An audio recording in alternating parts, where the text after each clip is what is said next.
आदाब, मैं फैज अहमद।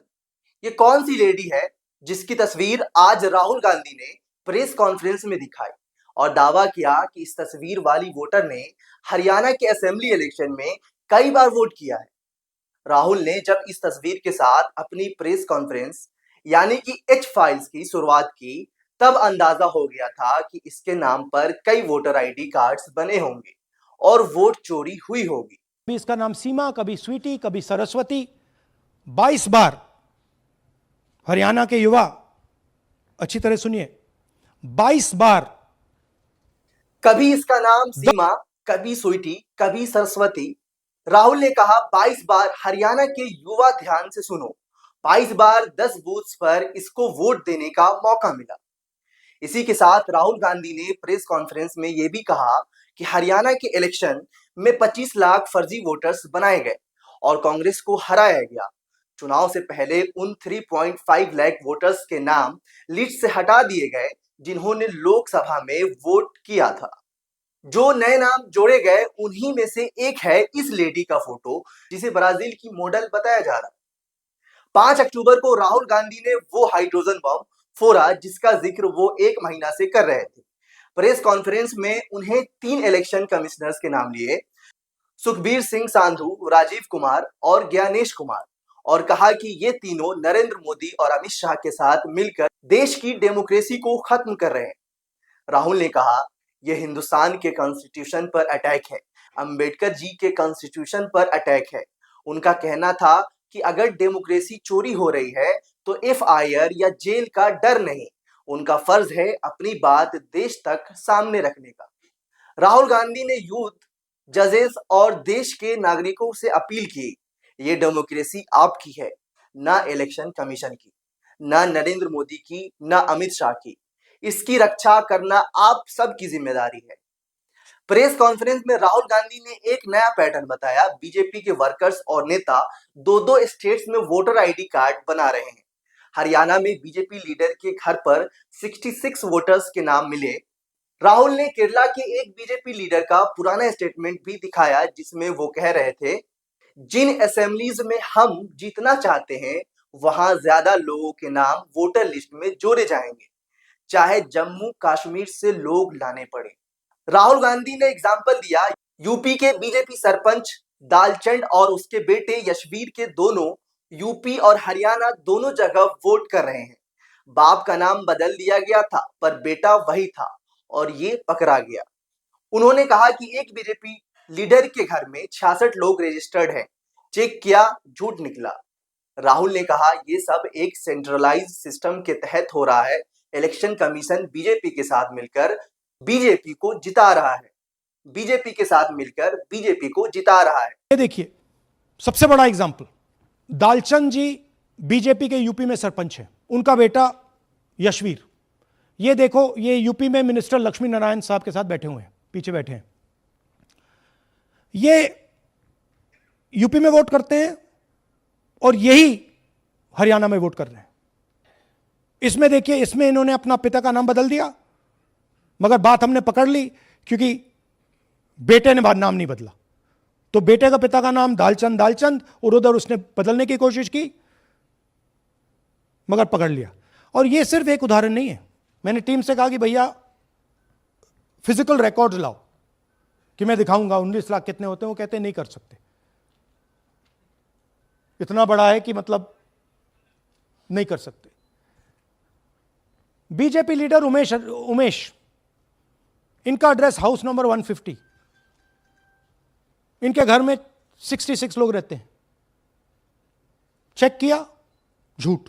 और अगर बीजेपी के वर्कर्स दो स्टेट्स में वोट डाल रहे हैं, उनके पास 2 वोटर आईडीज हैं, तो डेमोक्रेसी के लिए यह सबसे बड़ा जोक है।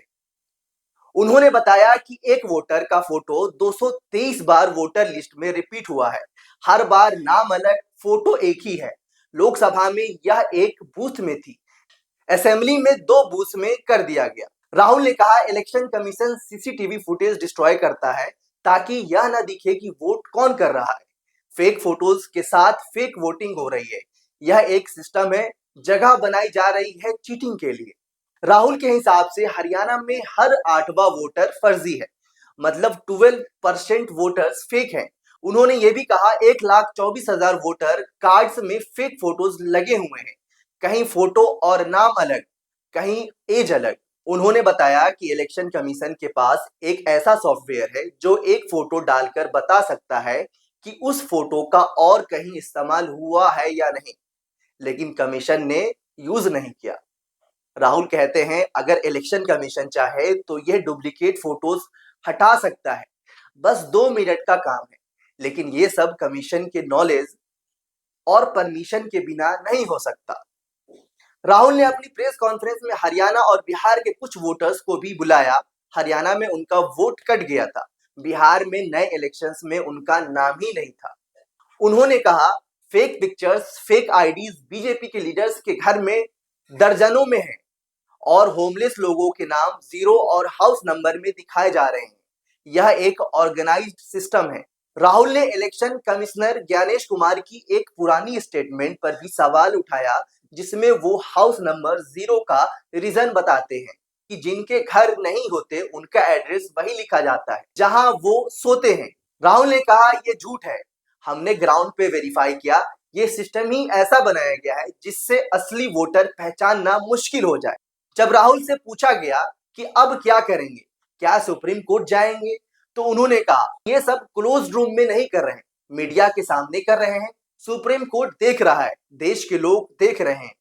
उन्होंने कहा कि हरियाणा, महाराष्ट्र, मध्य प्रदेश, छत्तीसगढ़ सब जगह ये पैटर्न दिख रहा है और अब बिहार में भी यही सिस्टम लाया जा रहा है।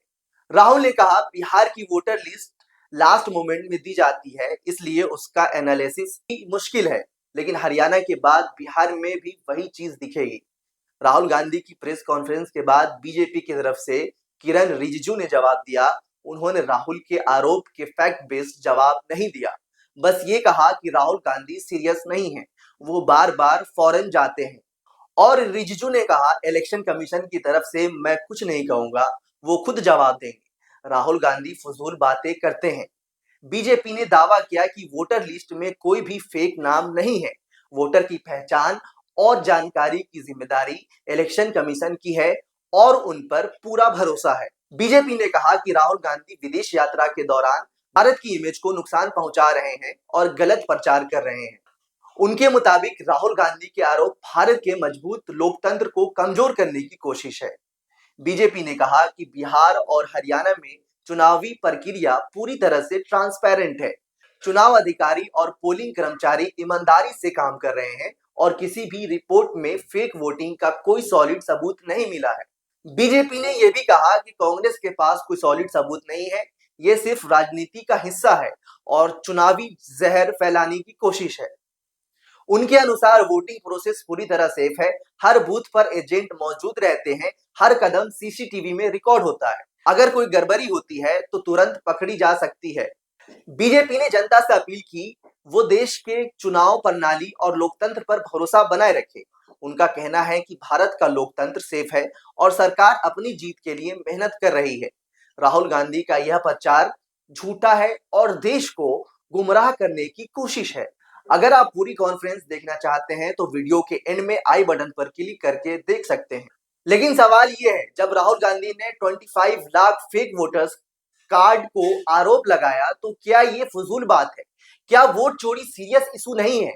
इलेक्शन कमीशन ने सोर्स के हवाले से जवाब दिया, लेकिन कोई ऑफिशियल प्रेस कॉन्फ्रेंस नहीं की। हरियाणा के चीफ इलेक्शन ऑफिसर ने सिर्फ एक पोस्ट लिखी जिसमें टेक्निकल डिटेल्स दी गई, जैसे बीएलओ की संख्या, बूथ्स की संख्या, पर असली सवालों का जवाब नहीं दिया। राहुल गांधी ने तो कहा था वोटर लिस्ट चुनाव से थोड़ा पहले दी जाती है, इतने कम वक्त में कोई चेक कैसे करे? वोट चोरी का मतलब ये नहीं होता कि उस वक्त सब पकड़ ले। जैसे करप्शन या स्कैम बाद में सामने आता है, वैसे ही ये भी बाद में सामने आता है। अगर 25 लाख फेक वोटर्स हैं तो ये छोटी बात नहीं है। इसका कोई ताल्लुक नहीं है कि राहुल गांधी कहां जाते हैं या कोई ऑब्जेक्शन फाइल हुआ है या नहीं। इलेक्शन कमीशन को तुरंत इंडिपेंडेंट इंक्वायरी करनी चाहिए, सीसीटीवी फुटेज देना चाहिए, कांग्रेस के मंगाए हुए फॉर्म शेयर करने चाहिए, वरना इनके जवाब सिर्फ नए सवाल खड़े करते रहेंगे। आदाब, मैं फैज अहमद।